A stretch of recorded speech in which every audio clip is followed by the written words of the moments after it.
پدری پدری پدری. آره من هر وقت میام در مورد هر هافکی تو اروپا، لالیگا، اسپانیا، هر چی صحبت میکنم میاد تو کامنت ها بنویسیم پدری بهترین و اینا. حالا من نظر شخصیم اینه که پدری بازیکن با استعدادیه و خیلی خوبه. یه بازیکن جوونیه که همه تیم‌ها اروپایی دوست دارن اون پدری رو به خودشون جذب کنن.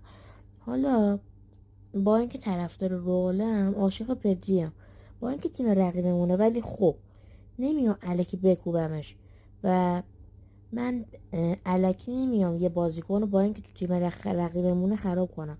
حالا الان من میخوام بیام چل ساله رو با پدری 22 ساله مقایسه کنم ببینم دست قبل لالیگا به ازای هر 90 دقیقه چیکار کردن.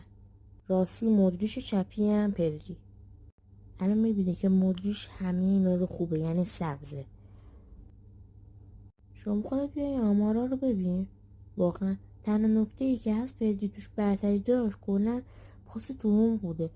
اینکه بازیکن تیم دفاع کنی بد نیست، ولی نباید یه بازیکن با استعداد 22 ساله رو با یه اسطوره 40 ساله مقایسه کنی و این به بقیه نشون میده که تو دانش فوتبالت خیلی ضعیفه.